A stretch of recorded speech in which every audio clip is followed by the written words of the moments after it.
बच्चों, आज हम बात करने वाले हैं आपके करियर और आपके एकेडमी से रिलेटेड, यानी कि CBSE board point of view and आपका कंपटीशन पॉइंट ऑफ व्यू, दोनों को लेके कंबाइनली कैसे स्टडी की जाए और किस तरीके से अपने करियर और अपने एकेडमी स्कोर को बचाया जा सके, ताकि दोनों जगह हम लोग स्टेबिलिटी को मेंटेन कर सके, ताकि हमारा करियर भी स्टेबल रहे और हमारा एकेडमी स्कोर भी हमारा अच्छा रहे।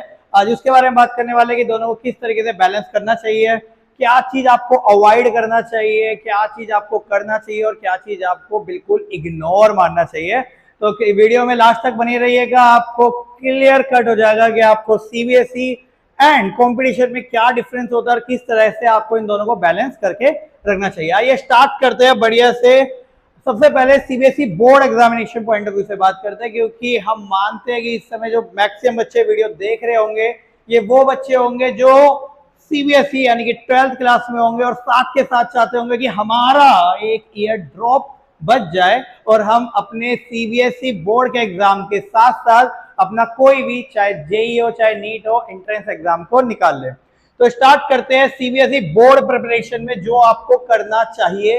जिस चीजों को बच्चे इग्नोर मारते हैं उसको आप लोग बिल्कुल मत इग्नोर मारेंगे। इसमें जो सबसे पहला पॉइंट है ये 90% यानी कि एनसीईआरटी। भैया ऐसा है, ये जो आपकी एनसीईआरटी है इसे बोला जाता है कि आप ये समझ के लिए अमृत है, इसको तो आपको पीना ही पीना है। चाहे आप सीबीएसई बोर्ड के लिए पढ़ लो बेटा, चाहे आप कंपटीशन के लिए पढ़ लो। अगर आपने एनसीईआरटी को अवॉइड करते हो तो बेटा ऐसा है, ये आपको अवॉइड कर देगी। इसलिए एनसीईआरटी को मेन फोकस करें, चाहे आपका एंट्रेंस एग्जाम हो चाहे आपका सीबीएसई बेस एग्जाम हो। आपका 90% जो है वो सीबीएसई के क्वेश्चन एनसीईआरटी से आते हैं, चाहे वो आपका कोई सा भी सब्जेक्ट हो, फिजिक्स हो, केमिस्ट्री हो, मैथ्स हो, सारे के सारे टॉपिक आपके एनसीईआरटी से रहने वाले हैं और आजकल तो क्वेश्चन भी डायरेक्ट एनसीईआरटी से रिपीट हो जाते हैं। सेकंड जो हम लोग अवॉइड करते हैं, प्रेजेंटेशन। अब ये प्रेजेंटेशन का मतलब सुंदर राइटिंग में लिखना नहीं है, लिख लिख के प्रैक्टिस जरूर कीजिए अगर आप board examination point of view को कंसीडर करके चल रहे हैं। क्योंकि board examination point of view में बच्चा ये सोचता है कि नहीं यार हम तो बाद में कर लेंगे। डेरिवेशन, आपको पता है फिजिक्स में डेरिवेशन एक बहुत बड़ा इंपैक्ट डालती है। डेरिवेशन को बार बार लिख के प्रैक्टिस कीजिए, क्योंकि कई बार ऐसा होता है कि एक बार डेरिवेशन करने से बच्चे को लगता है कि हमने डेरिवेशन कर ली, अब डेरिवेशन हमें आ गई है। बेटा एक बार लिख के देखना, उसका रिप्रेजेंटेशन बहुत अच्छा होना चाहिए, तभी जाके आपको फुल मार्क्स मिलेंगे। और अगर आप न्यूमेरिकल भी कर रहे हैं, अगर मैं न्यूमेरिकल अप्रोच की बात करूं या टाइम मैनेजमेंट की बात करूं या स्ट्रक्चर ऑफ आंसर की बात करूं या फिर इन सारे की पॉइंट को अगर मैं पकड़ लूं, तो भैया ऐसा है, CBSE board point of view से टिप में लिख लो, प्रीवियस ईयर क्वेश्चन पेपर आपको सोल्व करके जाना ही जाना है और सैंपल पेपर को बिल्कुल अवॉइड नहीं करना है। टाइम मैनेजमेंट को मेंटेन करके चलना है, बार बार लिख के प्रैक्टिस करनी है। और हमारे वो न्यूमेरिकल वाले बच्चे, न्यूमेरिकल कंपटीशन में करना एक अलग होता है और यहाँ पर आपको रिप्रेजेंट करना एक अलग होता है। नंबर लिखने के मिलने वाले हैं बेटा, सही आंसर निकालने के तो मिलेंगे ही मिलेंगे, लेकिन जो आप अच्छे से रिप्रेजेंट करके आओगे, गिवन चीजें लिखोगे, फॉर्मूला लिखोगे, वैल्यू पुट करोगे, फाइनल आंसर आएगा, तब जाके आपको नंबर मिल रहे होते हैं। तो इसको थोड़ा सा मेन फोकस करिएगा कि रिप्रेजेंटेशन आपकी मोस्ट इंपोर्टेंट है। आगे बात करते हैं जो आपको नहीं करना चाहिए CBSE board point of view से। सबसे पहली बात, रट्टा मत मारो बेटा। अगर आप रट्टा मारोगे तो सीबीएसई में तो लास्ट में पास हो जाओगे बेकार नंबरों के साथ, और कंपटीशन तो हाथ से समझ लो निकल ही गया आपके। तो रट्टा मारने को तो बिल्कुल अवॉइड करना। नेग्लेक्टिंग सब्जेक्टिव राइटिंग, ये क्या होता है, ये क्या है भैया? अवॉइड करो सब्जेक्टिव राइटिंग को। मतलब ज्यादा लिखने के ज्यादा नंबर नहीं है। जैसे आपका 10th क्लास 9th क्लास में होता था, एसएसटी का पेपर होता था, 2 पन्ने भरेंगे तो भैया ज्यादा नंबर मिलेंगे, ऐसा कुछ नहीं है। टू द पॉइंट भी चीजें लिख सकते हैं, बट की पॉइंट को थोड़ा सा ध्यान रखना, ठीक है। अब ये एक ऐसी चीज है जो बच्चा हमेशा करता है, सीबीएसई वाला स्किप कर देता है प्रैक्टिकल। तो उसको लगता है हमारा स्कूल का टीचर तो प्रैक्टिकल करवा रहा है, प्रैक्टिकल का तो कोई लेना देना है ही नहीं, ना ही सीबीएसई से ना ही कंपटीशन से। सबसे बड़ी गलतफहमी होती है बेटा, प्रैक्टिकल ही आपके कंसेप्ट को मजबूत करता है। एग्जाम्पल के तौर पे 12th बोर्ड के एग्जाम्पल की बात करूं तो मीटर ब्रिज, पोटेंशियोमीटर आदि दुनिया सोच के रखती है, अरे तो आउट ऑफ सिलेबस टॉपिक है, हम क्यों पढ़े? पढ़ के देखना ये आपके कंसेप्ट, आपके व्हीट स्टोन ब्रिज के कंसेप्ट को, आपके किरचॉफ लॉ को, ऐसे कंसेप्ट को, आपका रजिस्टिविटी रजिस्टेंस के कंसेप्ट को क्या करता है? मजबूत। तो प्रैक्टिकल में कमांड लेके आना। जब आपका टीचर आपको प्रैक्टिकल करवा रहा हो, चाहे वो लाइट का हो, रे ऑप्टिक्स का हो, इलेक्ट्रिक का हो, इलेक्ट्रॉनिक का हो, जो सा मर्जी प्रैक्टिकल हो, उसे ध्यान से देख लेना। हंसी मजाक करने में अपनी बातें और अपना करियर स्पॉइल मत कर देना। चलिए लास्ट मिरर क्लेमिंग, ये तो हमारे इंडियन सारे बच्चों का होती है, हमारे देसी बच्चे अगर इसको फॉलो नहीं करेंगे तो मजा कैसे आएगा। लास्ट मिनट में अरे ये भी पढ़ लेंगे वो भी पढ़ लेंगे, ये 4 किताबें खोल के बैठ जाते हैं, चाहे समझ एक भी ना आ रही हो। तो इस चीज को अवॉइड करने के लिए डे बाय डे रिवीजन करना शुरू करो। एक चीज पढ़ो और एक चीज को रिवाइज शुरू करो। पूरा 100% सिलेबस खत्म हो रहा है कि नहीं हो रहा उससे मैटर नहीं करता, लेकिन अगर आप 90% भी सिलेबस खत्म कर रहे हो तो 90% को रिवाइज जरूर करते रहना, ये आपके लिए बहुत बड़ी चीज है। अब ये इग्नोरिंग सैंपल पेपर, कोई बच्चे क्या करते हैं सैंपल पेपर को इग्नोर करके चलते हैं। भैया सैंपल पेपर को इग्नोर करने का कोई सेंस ही नहीं बनता। आपको पता कैसे लगेगा कि रिपीट क्या होने वाला है, ये खासतौर पे सीबीएसई बोर्ड के लिए बता रहे हैं अभी, क्योंकि अगर आप सैंपल पेपर को इग्नोर करते हो तो ऐसा है कि आपको पैटर्न नहीं पता लगेगा, किस क्वेश्चन को किस पैटर्न में लिखना है, कौन से पैटर्न का क्वेश्चन रिपीट हो रहा है। तो सैंपल पेपर को आप कंटिन्यू कीजिएगा और कोशिश कीजिएगा मार्केट में सीबीएसई पेपर को परचेज मत कीजिए, सैंपल पेपर को कोशिश कीजिए सीबीएसई की मेन वेबसाइट में जाइए, वहां पर बढ़िया बढ़िया आपको आपके एक सैंपल पेपर आपको फ्री मिलता है और बाकी आपको 7-8 पेपर जो होते हैं वो पेड करके होते हैं, उसको ले लीजिए कहीं से भी अगर आपको मिल जाए। तो सीबीएसई वाले सैंपल पेपर को सोल्व कीजिए, ना कि मार्केट वाले सैंपल पेपर को, क्योंकि इसमें कोई दम होता ही नहीं है। चलिए आगे बात करते हैं, अब इंट्रेंस एग्जाम के बारे में बात कर लेते हैं कि भैया सीबीएसई और इंट्रेंस एग्जाम को एक साथ कैसे लेके चले। तो इंट्रेंस एग्जाम ऐसा है, जैसे जैसे आपकी सीबीएसई की प्रैक्टिस होते जा रही है आपको कंसेप्ट मजबूत होते जा रहा है। इस कंसेप्ट को एमसीक्यू प्रैक्टिस में लेके आ जाओ बेटा। अगर आप एमसीक्यू प्रैक्टिस करते जा रहे हो, आपने एग्जाम्पल के तौर पे कूलम्ब्स लॉ वाला टॉपिक पढ़ लिया और कूलम्ब्स लॉ के अगर आपने भैया 50-100 क्वेश्चन आपने लगा लिए एमसीक्यू बेस, तो समझ लो मजा आ जाएगा आपको, आपकी एंट्रेंस एग्जाम की प्रिपरेशन बिल्कुल बढ़िया चल रही होगी। सीबीएसई के लिए कूलम्ब्स लॉ की डेरिवेशन करो, सीबीएसई की डेरिवेशन पढ़ो, ये दोनों आपके board examination point of view के लिए। और अगर मैं entrance examination point of view के लिए बात करूं तो बेटा एमसीक्यू प्रैक्टिस, और एमसीक्यू प्रैक्टिस के लिए ज्यादा कुछ नहीं करना, अगर कहीं नहीं मिल रहे www.bhautikstudy.com में जाओ, वहां पर आपको भर भर के बहुत सारे एमसीक्यू इंपोर्टेंट एमसीक्यू दे रखे जो आपके करियर के ग्राफ को ऊपर लेके जाने वाले हैं। चलिए आगे बात करते हैं भाई, टाइम बाउंड मॉक टेस्ट, ये तो आपको सभी को पता है कि आपका इंट्रेंस एग्जाम में जो खेल है वो जल्दी क्वेश्चन करने का नहीं है और जल्दी क्वेश्चन करने का है। जल्दी क्वेश्चन करने से गलती हो सकती है, इसलिए टाइम मैनेजमेंट को जरूर मेंटेन करके चले। अगर बहुत टफ क्वेश्चन है, कोई बहुत मुश्किल क्वेश्चन आपको लग रहा है, उसमें स्टक मत हो जाओ बेटा, उसको थोड़ा सा इग्नोर मारो उस टाइम के लिए और बाद में उसको दोबारा प्रैक्टिस कर लो लॉन्ग टाइम के लिए। चलिए एरोनाइटिक कंसेप्चुअल एप्लीकेशन, इसको आप दिमाग में बसा के रखेंगे क्योंकि आपको पता है अगर कंसेप्ट क्लियर है तभी तो एमसीक्यू बनेंगे, वरना एमसीक्यू बनेंगे कैसे। तो आगे बात करते हैं शॉर्ट ट्रिक के बारे में बात करते हैं। शॉर्टकट शॉर्ट ट्रिक, एक छोटी सी कॉपी बना लो, उसमें अपने हाथ से लिखे हुए शॉर्टकट को लिखो। ये आपके लिए मोस्ट इंपॉर्टेंट होने वाला है, क्योंकि जो आपके नोट्स होंगे लिखे हुए बेटा, उससे बेस्ट मार्केट में कुछ भी नहीं है और उससे बेस्ट कोई टीचर आपको दे भी नहीं सकता। ठीक है, तो अपने लिखे हुए नोट्स को सबसे प्रायोरिटी दीजिए, क्योंकि वही नोट सबसे बेस्ट है, क्योंकि वो आपके लिए बनाए गए हैं, आप ही ने बनाए हैं, तो आप ही को सबसे बेटर समझ आएंगे, उससे बेस्ट कुछ नहीं होगा। ठीक है, चलिए एग्जाम के लिए आपको जो चीज नहीं करनी है वो है बेटा ये वाला वर्ड, ये नेगेटिव मार्किंग। ये नेगेटिव मार्किंग अच्छों के करियर को स्पॉइल कर देती है, इसको बेटा बिल्कुल ध्यान रखना। Ignore negative marking. ऐसा है कि बच्चा क्या करता है, वो कंपटीशन का एग्जाम दे रहा होता है, तुक्का मार रहा होता है, यार चल ठीक है, हो सकता है किस्मत ने साथ दिया तो क्वेश्चन क्या हो जाएगा, सही हो जाएगा। नेगेटिव मार्किंग अच्छों की रैंक को गिराती है, इसको ध्यान रखना। तो नेगेटिव मार्किंग का ऐसा है, आपको क्लियर कट अपने एक्सपीरियंस से एक बात बताता हूं, अगर आप किसी क्वेश्चन में 50% श्योर है, कोशिश कीजिए उस क्वेश्चन को कीजिए, पूरी जान लगाइए। अगर आपको लगता है 50% है कि ए या बी में तो कोई होगा, तब आप उसको अटेम्प्ट करने की कोशिश कीजिए। अगर आपको एक भी ऑप्शन का श्योरिटी नहीं है, ए बी सी डी, उसको अवॉइड कीजिए, आपके सिलेक्शन के चांस पूरे हो जाएंगे। ठीक है, ये क्या है भैया, रूट फॉर्मूला। कहने का मतलब है, अगर आपने आजकल वो चल रहा है ना, फ्लैश कार्ड का जमाना आ गया है ना, हम तो एक फॉर्मूला बुक खरीद लेंगे, हमारे टीचर ने या किसी ने फॉर्मूला शीट दिया तो फॉर्मूले को रट्टा मार लेंगे और बेटा आपको लगेगा कि फॉर्मूला रट्टा मारने से आपका कंपटीशन का एग्जाम निकल जाएगा। 2025 का जेई का छोड़ो, अब सीबीएसई, जेई, नीट, कोई सा भी एग्जाम उठा के देख लेना, आपकी इस क्लियर में एकदम आप क्लियर हो जाओगे कि भाई रट्टा मारे हुए फॉर्मूले से आ ही नहीं रहा है, नया कंसेप्ट आ रहा है, इसलिए फॉर्मूला रट्टा मारने से बेटर है अपने कंसेप्ट को मजबूत करो। और कंसेप्ट मजबूत करने के लिए रीडिंग सबसे बेस्ट है, उससे बेस्ट है अपने बनाए हुए शॉर्ट नोट और करे हुए न्यूमेरिकल, क्योंकि इन तीनों को अगर आप अप्लाई करते हो आपका सिलेक्शन कोई रोक ही नहीं सकता है। ठीक है, मॉक टेस्ट आपको रियलिटी देते हैं कि आपने जो अप्रोच लगाई है और आपकी जो डायरेक्शन है वो सही दिशा में जा भी रही है या नहीं जा रही है। यानी कि सिंपल मतलब ये है कि आपकी एग्जाम की कितनी प्रिपरेशन हो चुकी है या आप कितने लायक है, वो बेटा आपको मॉक टेस्ट ही बताने वाला है। अच्छे मॉक टेस्ट में अच्छे नंबर और टाइम मैनेजमेंट के लिए सबसे बेस्ट मॉक टेस्ट होता है।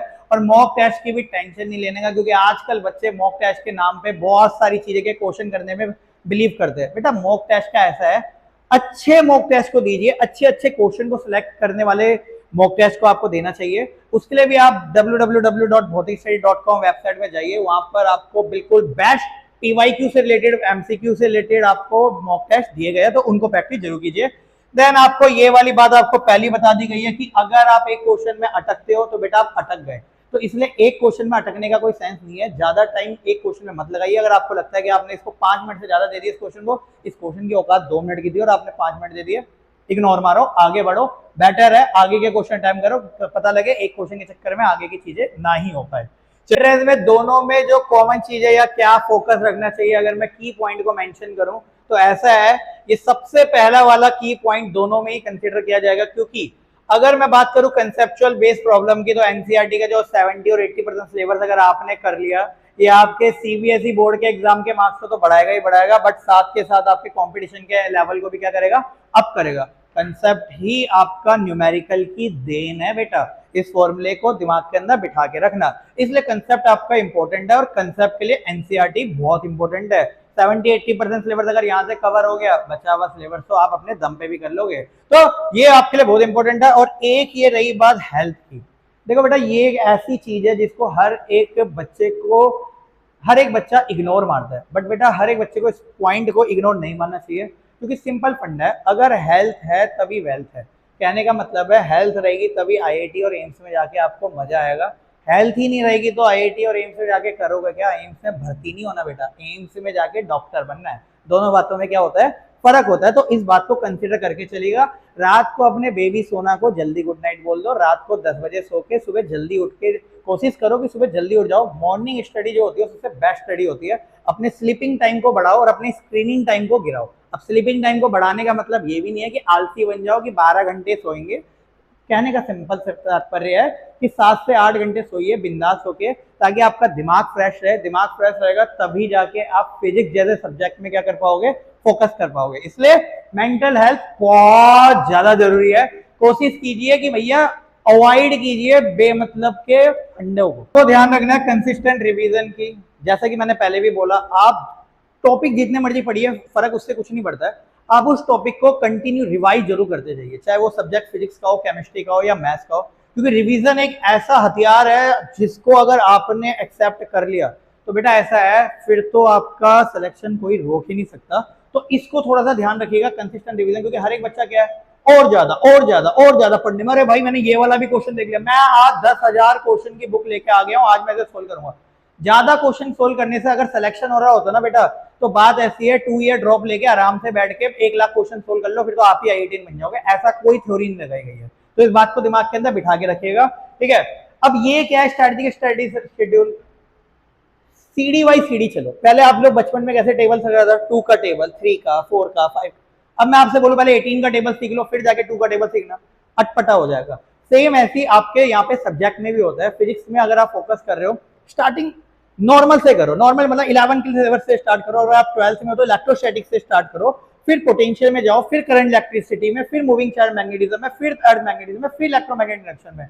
अब कुछ बच्चे क्या करते हैं, उनको लगा, उन्होंने कहीं से सुन लिया कि इलेक्ट्रोमैग्नेटिक इंडक्शन से सबसे ज्यादा क्वेश्चन आते हैं, वो सबसे पहले इलेक्ट्रोमैग्नेटिक इंडक्शन को करने बैठ जाते हैं। ऐसा नहीं है बेटा, सीडी बाई सीडी आगे बढ़ोगे तो ज्यादा बेस्ट रहेगा आपके लिए। चलिए आगे बात करते हैं हम लोग कि भैया अवॉइड डोंट बैन बैलेंसिंग। अगर आप बैलेंसिंग में फोकस नहीं करोगे तो ऐसा है, बैलेंसिंग आप में फोकस नहीं करेगी। सिलेक्शन लेना है 12th के साथ, तो बिल्कुल इसको क्राइटेरिया को अपने दिमाग के अंदर बिठा लो। सीबीएसई पॉइंट ऑफ व्यू या board examination point of view के लिए आपको रिप्रेजेंटेशन करना जरूरी है। यहाँ पर आपको एमसीक्यू जरूरी है, रिप्रेजेंटेशन करोगे क्वेश्चन को तभी जाके आप एमसीक्यू वाले को कर पाओगे। एमसीक्यू में तो रिप्रेजेंट करने की जरूरत ही नहीं, आप तुरंत फॉर्मूला लगाओ आंसर आ जाएगा। यहाँ पे आपको फॉर्मूला लगा के दिखाना है, शो करना है, गिवन चीजें लिखनी है, तब जाके नंबर मिलेंगे। तो दोनों में बैलेंसिंग करने क्या है इंपॉर्टेंट है आपके लिए, ठीक है। अब ये सारे पॉइंट को आप लोग खुद से कंसीडर कर लीजिएगा। ये आपके बारे में पहली बात हो चुकी है। अपनी मेंटल हेल्थ के बारे में बिल्कुल भी इग्नोर मत कीजिए बेटा, क्योंकि मेंटल हेल्थ ही आपको एक्चुअल में आगे बढ़ाने वाली है। कंसेप्ट मजबूत तो जब ही होगा ना जब मेंटल हेल्थ होगी। रट्टा तो 4 बुक का कोई भी मार सकता है, रट्टे मारने में कोई प्रॉब्लम नहीं है, लेकिन रट्टा मार के सिलेक्शन किसी का नहीं होता है। तो इसको दिमाग के अंदर बिठा के रखिएगा सारे के सारे, ठीक है। बे मतलब की ओवर स्टडी करने का भी कोई मतलब नहीं बनता। आप एक दिन में 15 घंटे 16 घंटे पढ़ रहे हो, आपके चाचा के नाना के भतीजे के बेटे ने आपने सुन लिया कि भैया उसने 20 घंटे पढ़ता है, और आपने कहीं कोई बातों में आप भी हम भाई आप 20 घंटे पढ़ेंगे तभी आईआईटी में सिलेक्शन होगा, ऐसा है? ये सिर्फ एक मिथ है। सिलेक्शन होने वाले का 3 घंटे 4 घंटे पढ़ के भी हो जाता है, और ना होने वाले का 20 घंटे भी नहीं होता। तो सिंपल फंडा है, जो 4 घंटे 5 घंटे एक दिन के पढ़ रहा है, अच्छे से पढ़ रहा है, ये वाली बात लेकिन ध्यान रखना, अच्छे से पढ़ना हो। तो ये अच्छे से इन द सेंस कंसेप्ट बनाओ, न्यूमेरिकल करो, अपने शॉर्ट नोट्स बनाओ। जो ये काम कर रहा है उसको ये 14+ घंटे 15+ घंटे, या हमारे दादा के नाना के पापा ने जो बोला था कि भैया 20 घंटे पढ़ोगे तभी आईआईटी मिलेगा, ऐसा कुछ नहीं है। 4-4 5-5 घंटे पढ़ के भी आपको आईआईटी मिल सकता है, कोई बहुत बड़ी बात नहीं है। एम्स के डॉक्टर से जाके पूछो, आपको खुद बता देंगे। अरे आजकल तो आईएएस के इंटरव्यू आपने देखे होंगे, क्या बोलते हैं, डे नाइट हम लोग जॉब कर रहे होते हैं, 4-4 6-6 घंटे पढ़ते हैं, इतने में सिलेक्शन हो जाता है। यही ट्रुथ है, यही ट्रुथ है। जो लोग ये बोलते हैं हम 20 घंटे पढ़े हैं, भैया ऐसा है, अगर तूने अपने दिन के 20 घंटे खराब कर लिए, अपनी जिंदगी तो वैसे ही खराब कर ली। तो ऐसा करने की कोई जरूरत नहीं है, बिंदास होकर 4-5 घंटे पढ़ो, लेकिन बहुत अच्छे से प्रैक्टिस करो, मेंटल हेल्थ को क्लियर रखो। मेंटल हेल्थ क्लियर होगी तो आपका दिमाग जो है, प्रेजेंस ऑफ माइंड जिसे बोलते हैं, अगर प्रेजेंस ऑफ माइंड चलेगा तो न्यूमेरिकल पोर्शन आपका चलेगा, और न्यूमेरिकल पोर्शन चलने का सिंपल मतलब है बेटा सिलेक्शन की गारंटी। चलिए आगे बात करते हैं, नेग्लेक्टिंग बोर्ड प्रेजेंटेशन। जैसे कि आपको बताया गया कि भैया ऐसा है, स्ट्रक्चर को ध्यान रखो। बोर्ड का जो पैटर्न है, आप लास्ट टाइम में सीबीएसई बोर्ड के जो एग्जाम के फॉर्म सैंपल पेपर होते हैं उसको डाउनलोड कर लेना, वहां से आपको पैटर्न के बारे में पता लग जाएगा, ठीक है। और ऑब्जेक्टिव टाइप तो आपको पता ही है किस तरीके से करना है, यहाँ पे कोई थ्योरी लिखने की जरूरत नहीं है। आगे बात करते हैं कंक्लूजन। आज की वीडियो का जो कंक्लूजन है वो यही निकल के आता है कि बेटा जो आपको बताई गई है एनसीईआरटी 70-80% सिलेबस आपका बिंदास होके कवर हो जाएगा। एनसीईआरटी को रीड करो, इसे ही अपना भैया जिसे बोलते हैं ब्रह्मास्त्र मान के चलो, ठीक है। सेकंड, आपको भैया ये ध्यान रखना है कि आपको सिलेक्शन लेना ही लेना है, ड्रॉप के चक्कर में मत पड़िए, क्योंकि ड्रॉप आपके करियर को नहीं, सबसे बड़ी बात है आपकी मेंटल हेल्थ को बहुत बेकार कर देता है। अवॉइड कीजिए। आप चाहे तो अपने सीनियर से एक बार पूछ के देखिएगा, जिन लोगों ने ड्रॉप ले रखा है, पूरी मेंटल हेल्थ उनकी खराब हो जाती है। स्टार्टिंग के 4-5 महीने वो जोश में रहते हैं, देन उसके बाद शू एकदम ग्राफ पे चल जाता है, नीचे चल जाता है। तो इसको बिल्कुल भी मत कीजिए, एंड स्मार्ट वर्क की तरफ फोकस कीजिए, ना कि हार्ड वर्क। जैसा कि बताया गया कि भैया एक दिन में 15-20 घंटे पढ़ने की जरूरत नहीं है, 20,000 क्वेश्चन सोल्व करने की जरूरत नहीं है। ज्यादा क्वेश्चन सोल्व करो, लेकिन अच्छे क्वेश्चन को अपनी कैटेगरी में लेके आओ। अच्छे क्वेश्चन होने चाहिए, और अच्छे टाइम के लिए, यानी कि प्रेजेंस ऑफ माइंड के टाइम के लिए आप पढ़ के देखिए। और लास्ट में जाते जाते मैं आपको 100% सच बात बताने जा रहा हूं, इसको बिल्कुल ध्यान रखेगा। काफी बच्चे बोलते हैं फिजिक्स में कि हम लोगों से न्यूमेरिकल नहीं बनते, बट और फिर बच्चे क्या करते हैं, या तो 2 तरह के कैटेगरी के बच्चे होते हैं, वो न्यूमेरिकल करना छोड़ देते हैं, या फिर वो क्या करते हैं, थ्योरी पढ़ना दोबारा शुरू कर देते हैं। मैं आपको सबसे बेस्ट ट्रिक बता रहा हूं अपने एक्सपीरियंस से। अगर आपको न्यूमेरिकल में थोड़ी सी भी दिक्कत आ रही है, अपने लेवल को थोड़ा नीचे कर लो, यानी कि लो लेवल के न्यूमेरिकल को पहले करो, देन आप धीरे धीरे न्यूमेरिकल को ऊपर बढ़ाओ। अगर आप ये सोच रहे हो कि थ्योरी पढ़ के आपसे न्यूमेरिकल हो जाएंगे, तो बेटा ऐसा है, ये वही वाली मिथ है जो आपको 11th में लगती थी कि फॉर्मूला पढ़ लिया, फॉर्मूला आ गया, वैल्यू पुट करेंगे आंसर आ जाएगा। ऐसा कुछ नहीं होता। तो न्यूमेरिकल करने की सबसे बेस्ट स्ट्रेटजी यही है, अगर आपसे कोई न्यूमेरिकल नहीं हो रहा, उससे लो लेवल का न्यूमेरिकल पहले करो। जिस दिन आपने लो लेवल न्यूमेरिकल में एक्सपर्ट बन गए, अपर लेवल का न्यूमेरिकल भी हो जाएगा और उसके अपर लेवल का न्यूमेरिकल भी हो जाएगा। तो इस बेस्ट स्ट्रेटजी को सबसे सारे के सारे बच्चे अपने दिमाग के अंदर बिठा लीजिएगा, ठीक है। आई होप बात आपको क्लियर कट हो गई होगी कि किस तरह से दोनों में बैलेंस बना के चलना है।